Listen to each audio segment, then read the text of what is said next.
ನಮಸ್ಕಾರ ಸ್ನೇಹಿತರೆ, digital news Kannada YouTube ಚಾನಲ್ಗೆ ಸುಸ್ವಾಗತ. ನಾವು ವಿಷ್ಣು ದೇವನ ಫೋಟೋಗಳನ್ನು ಅಥವಾ ವಿಗ್ರಹಗಳನ್ನು ನೋಡಿದಾಗ ಅದರಲ್ಲಿ ವಿಷ್ಣು ದೇವರು ಶೇಷನಾಗ ಸರ್ಪದ ಮೇಲೆ ಮಲಗಿ ವಿಶ್ರಾಂತಿ ಪಡಿತಾ ಇರುವುದನ್ನು ಗಮನಿಸಬಹುದು. ಇದನ್ನು ನೋಡಿದಾಗ ನಮಗೆ ವಿಷ್ಣು ದೇವನು ಯಾಕೆ ಈ ದೈತ್ಯ ಹಾವಿನ ಮೇಲೆ ಮಲಗಿದ್ದಾನೆ ಅನ್ನೋ ಪ್ರಶ್ನೆ ಮೂಡೋದು ಸಹಜ. ವಿಷ್ಣು ದೇವನು ಶೇಷನಾಗನ ಮೇಲೆ ಮಲಗಿದ್ದಾದರೂ ಯಾಕೆ? ಈ ವಿಷ್ಣು ದೇವ ಮಲಗಿರುವಂತಹ ಶೇಷನಾಗ ಯಾರು? ಈತ ಮನುಷ್ಯನ ಅಥವಾ ದೈವನ? ಇದರ ಬಗ್ಗೆ ನೋಡ್ತಾ ಹೋಗೋಣ. ಆದರೆ ಅದಕ್ಕಿಂತ ಮುಂಚೆ ವಿಷ್ಣುವಿನ ಯಾವ ಅವತಾರ ನಿಮಗೆ ತುಂಬ ಇಷ್ಟವಾಗುತ್ತೆ ಕಮೆಂಟ್ ಮೂಲಕ ತಿಳಿಸಿ. ಬನ್ನಿ ವಿಡಿಯೋವನ್ನು ಶುರು ಮಾಡೋಣ. ಪ್ರಾಚೀನ ಗ್ರಂಥಗಳ ಪ್ರಕಾರ ಬ್ರಹ್ಮದೇವನು ಬ್ರಹ್ಮಾಂಡದಲ್ಲಿ ಜೀವಿಗಳನ್ನ ಸೃಷ್ಟಿಸುವ ಮುನ್ನ ನೀರನ್ನ ಮಾತ್ರ ಸೃಷ್ಟಿಸ್ತಾನೆ. ಬ್ರಹ್ಮನಿಂದ ಸೃಷ್ಟಿಯಾದ ಈ ನೀರು ಕೇವಲ ನೀರಿನ ರೂಪದಲ್ಲಿ ಇರಲಿಲ್ಲ, ಬದಲಾಗಿ ಕಾಸ್ಮಿಕ್ ಸಾಗರವಾಗಿತ್ತು. ಈ ಸಾಗರದಲ್ಲಿ ದೈವಿಕ ಶಕ್ತಿಗಳು ವಾಸವಾಗಿದ್ದವು. ವಿಷ್ಣು ದೇವನ ಈ ಸಾಗರದಲ್ಲಿ ಸರ್ಪದ ಮೇಲೆ ಮಲಗಿಕೊಂಡು ವಿಶ್ರಾಂತಿ ಪಡೆದುಕೊಳ್ತಾ ಇರ್ತಾನೆ. ನಿಶ್ಚಲತೆಯ ಭಾವದಿಂದ ಅವನು ತೇಲಾಡ್ತಾ ಇದ್ದ. ಇದರರ್ಥ ವಿಷ್ಣು ದೇವನು ಯೋಗ ನಿದ್ರೆಯಲ್ಲಿದ್ದಾನೆ ಅನ್ನೋದು ತಿಳಿದು ಬರುತ್ತೆ. ಯೋಗ ನಿದ್ರೆಯು ಅರಿವು ಮತ್ತು ವಿಶ್ರಾಂತಿಯ ನಡುವಿನ ಸ್ಥಿತಿಯನ್ನ ವಿವರಿಸುತ್ತೆ. ಇಲ್ಲಿ ಸೃಷ್ಟಿ ಮೌನವಾಗಿ ರೂಪುಗೊಳ್ಳುತ್ತದೆ. ಅವನ ಉಸಿರಿನಿಂದ ಬ್ರಹ್ಮಾಂಡವು ವಿಸ್ತರಿಸಿತ್ತು. ವಿಷ್ಣು ಸಾಗರದಲ್ಲಿ ಸರ್ಪದ ಮೇಲೆ ಮಲಗಿಕೊಂಡು ಯೋಗ ನಿದ್ರೆಯ ಮೂಲಕ ಬ್ರಹ್ಮಾಂಡವನ್ನ ನಿಯಂತ್ರಿಸುತ್ತಾನೆ. ಅಲ್ಲಿ ನಮಗೆ ಕಾಡುವ ಪ್ರಶ್ನೆ ಮತ್ತೊಂದೇನೆಂದ್ರೆ, ವಿಷ್ಣು ಸರ್ಪದ ಮೇಲೆ ಯಾಕೆ ಮಲ್ಕೊಂಡಿದ್ದಾನೆ ಎನ್ನುವುದು. ಸಾಮಾನ್ಯವಾಗಿ ಹೆಚ್ಚಿನವರಿಗೆ ಹಾವುಗಳು ಅಂತಂದ್ರೆ ತುಂಬಾ ಭಯವಾಗತ್ತೆ. ಹಾವುಗಳು ಅಂತಂದ್ರೆ ಸಾಕು ಕಿಲೋಮೀಟರ್ ಗಟ್ಟಲೆ ಓಡಿ ಹೋಗೋರೆ ಜಾಸ್ತಿ. ಯಾಕಂದ್ರೆ ನಮ್ಮ ಮನಸ್ಸಲ್ಲಿ ಹಾವುಗಳು ಅಪಾಯಕಾರಿ ಅನ್ನೋ ಭಾವನೆ ಇದೆ. ಆದರೆ ಹಿಂದೂ ಧರ್ಮದ ಸಂಪ್ರದಾಯದಲ್ಲಿ ಹಾವುಗಳು ಕೂಡ ನಮ್ಮ ರಕ್ಷಕರು ಅಂತ ಹೇಳಲಾಗತ್ತೆ. ಹಾವುಗಳು ಸಮಯವನ್ನ ಮತ್ತು ಅನಂತತೆಯನ್ನ ಪ್ರತಿನಿಧಿಸುತ್ತವೆ. ಅನಂತತೆಯ ಸಂಕೇತವೆಂದರೆ ಅವುಗಳಿಗೆ ಯಾವುದೇ ಅಂತ್ಯವಿಲ್ಲ ಅನ್ನೋದು. ನಾವು ಶೇಷನಾಗ ಎನ್ನುವ ಹಾವಿನ ಚಿತ್ರವನ್ನ ಅಥವಾ ವಿಷ್ಣು ಹಾವಿನ ಮೇಲೆ ಮಲಗಿರುವ ಚಿತ್ರವನ್ನ ನೋಡಿದಾಗ ಆ ಹಾವು 1000 ತಲೆಗಳನ್ನ ಹೊಂದಿರುವುದನ್ನು ನಾವು ಗಮನಿಸಬಹುದು.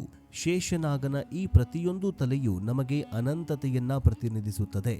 ಅದು ನಮಗೆ ಸಮಯಕ್ಕೆ ಯಾವುದೇ ಅಂತ್ಯ ಇಲ್ಲ ಅನ್ನೋದನ್ನ ನೆನಪಿಸುತ್ತೆ. ಶೇಷನಾಗನು ವಿಷ್ಣುವನ್ನ ತನ್ನ 1000 ಹೆಡೆಗಳಿಂದ ರಕ್ಷಣೆ ಮಾಡ್ತಿದ್ದಾನೆ.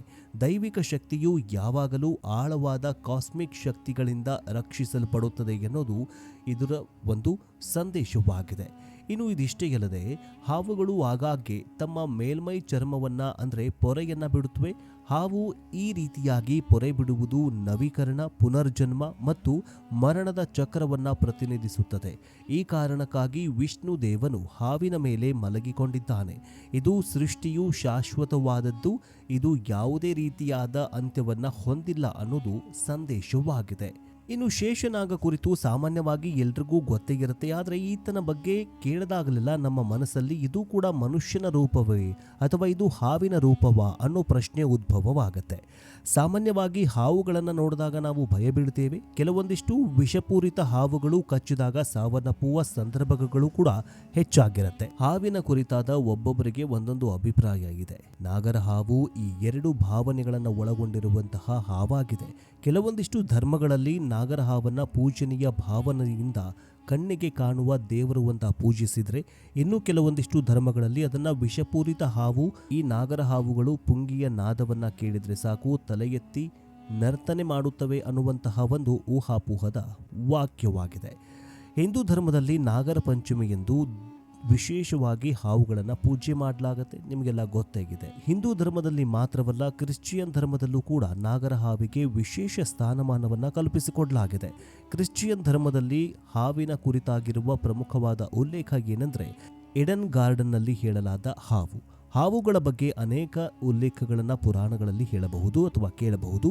ಅಷ್ಟು ಮಾತ್ರವಲ್ಲದೆ ಭೂಮಿಯಲ್ಲಿನ ನಿಧಿಯನ್ನು ಕೂಡ ಈ ನಾಗರ ಹಾವುಗಳೇ ಕಾಯುತ್ತಾ ಇರುತ್ತವೆ ಎನ್ನುವುದು ಒಂದು ಉಲ್ಲೇಖವಾಗಿದೆ. ಹಿಂದೂ ಧರ್ಮ ಮತ್ತು ಬೌದ್ಧ ಧರ್ಮ ಈ 2 ಧರ್ಮದಲ್ಲೂ ಕಂಡುಬರುವ ನಾಗರ ದಂತಕಥೆಗಳು ವಿಭಿನ್ನ ರೀತಿಯಲ್ಲಿ ಹಾವುಗಳನ್ನು ಉಲ್ಲೇಖ ಮಾಡಲಾಗಿದೆ.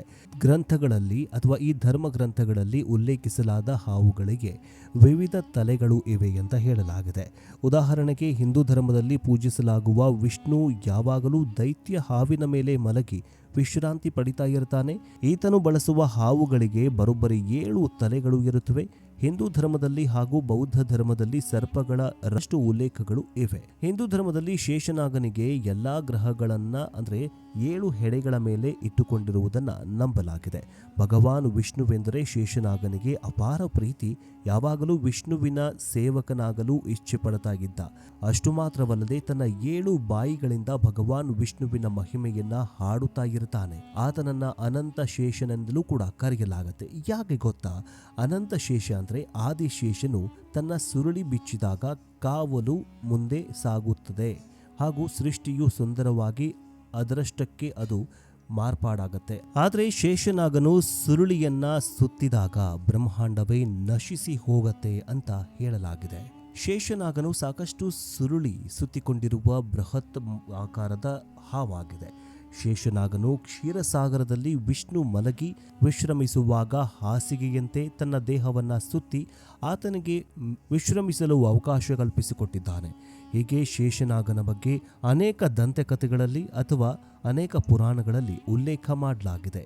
ಇದುವೇ ಈಗ ಶೇಷನಾಗನ ಬಗ್ಗೆ ಇನ್ನಷ್ಟು ಕುರುಹುಗಳು ಪತ್ತೆಯಾಗಿವೆ. ಅದು ಕೂಡ ಬೇರೆ ಎಲ್ಲೋ ಅಲ್ಲ, ನೇಪಾಳದಲ್ಲಿ ಅಥವಾ ಬೇರೆ ಬೇರೆ ಕಡೆಗಳಲ್ಲಿ ಶೇಷನಾಗನಂತಹ ದೈತ್ಯ ಹಾವುಗಳು ಕಂಡು ಬರ್ತಾ ಇದ್ದಾವೆ. ಅದೇನೇ ಆಗಲಿ, ಹಿಂದೂ ಪುರಾಣಗಳಲ್ಲಿ ಉಲ್ಲೇಖ ಮಾಡಿರುವಂತಹ ಪ್ರತಿಯೊಂದು ಜೀವಿಗಳು, ಪ್ರತಿಯೊಂದು ಮಣ್ಣು ಈ ಸೃಷ್ಟಿಗೆ ಒಂದು ದೇವರು ಅಂತ ಹೇಳುವ ಒಂದೇ ಒಂದು ಅಂದ್ರೆ ಏಕೈಕ ಧರ್ಮ ಅಂದ್ರೆ ಅದುವೇ ಹಿಂದೂ ಧರ್ಮ.